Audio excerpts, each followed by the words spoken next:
2000 megawatt क्षमतेचे प्रकल्प प्रगतीपथावर आहेत.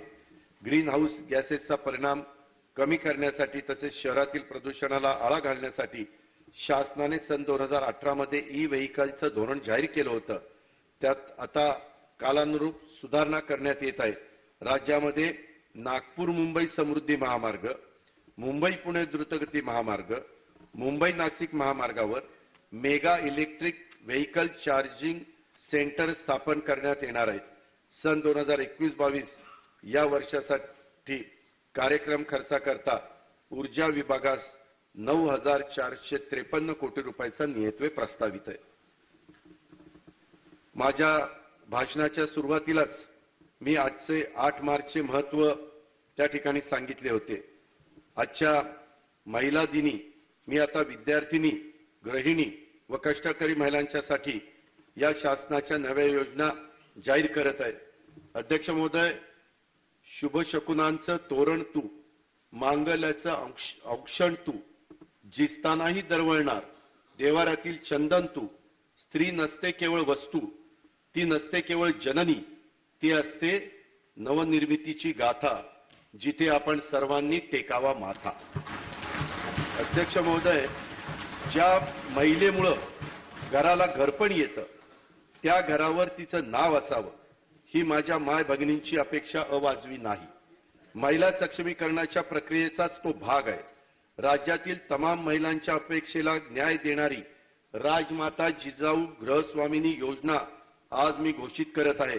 कोणतेही कुटुंब यापुढे राज्यात घर विकत घेईल तेव्हा त्याची नोंदणी गृहलक्ष्मीच्या नावावर व्हावी व ती खऱ्या अर्थाने गृहस्वामिनी बनावी.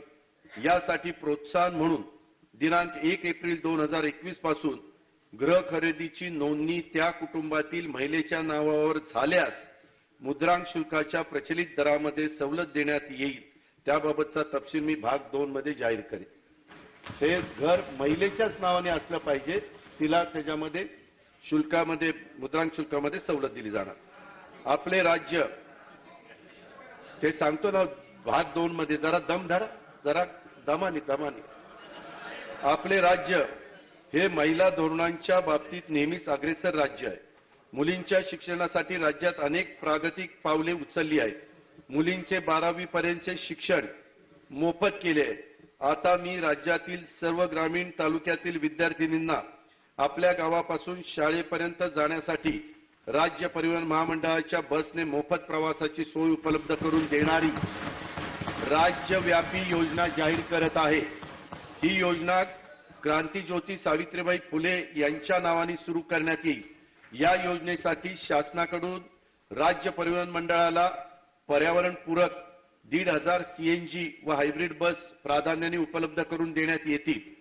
शिवाय मोठ्या शहरातील महिलांच्या सुलभ सुरक्षित प्रवासासाठी तेजस्विनी योजनेअंतर्गत आणखीन विशेष महिला बस उपलब्ध करून देण्याची घोषणा देखील मी याचबरोबर त्या ठिकाणी करतोय. अध्यक्ष महोदय, आंतरराष्ट्रीय कृषी विकास निधी सहाय्यित नवतेजस्विनी महाराष्ट्र ग्रामीण महिला उद्यम विकास हा एकूण 522 कोटी 98 लाख रुपये खर्चाचा प्रकल्प असून हा प्रकल्प 6 वर्षाच्या कालावधीकरता राबवण्यात येणार आहे. या प्रकल्पाच्या माध्यमातून स्वयंसहाय्यता बचत गटातील 10 लाख महिलांना उपजीविकेसाठी साधने व उपलब्ध होतीलच, शिवाय त्यांच्या व्यवसायामध्ये मूल्यवृद्धी देखील होईल. महिला व बाल शक्तीकरण योजनेसाठी जिल्हा वार्षिक योजनेच्या 3% नियतव्यय राखून ठेवण्याचा निर्णय या वर्षापासून सरकारने घेतलेला आहे. त्यातून प्रत्येक वर्षी कमीत कमी 300 कोटी रुपयाचा नियतव्यय जिल्ह्याच्या स्तरावर त्या ठिकाणी उपलब्ध होणार आहे. आजच्या महिला दिनाच्या निमित्तानं राज्य राखीव पोलीस दलाची राज्यातली पहिली स्वतंत्र महिला गट स्थापन करण्याची घोषणा देखील मी या निमित्तानं करतो. सन 2021-22 या वर्षासाठी कार्यक्रम खर्चाकरता महिला व बाल विकास विभागास 2,247 कोटी रुपयाचा नियतव्यय प्रस्तावित आहे. केंद्राकडून प्राप्त होणारा 1,398 कोटी 66 लाख रुपयाचा नियतव्यय विचारात घेता या विभागासाठी तरतूद 3,767 कोटी रुपयाची प्रस्तावित आहे. करोना काळातील टाळेबंदीचा फटका समाजातील सर्वच घटकांना बसला असला तरी या काळात सर्वाधिक कुचंबना झाली ती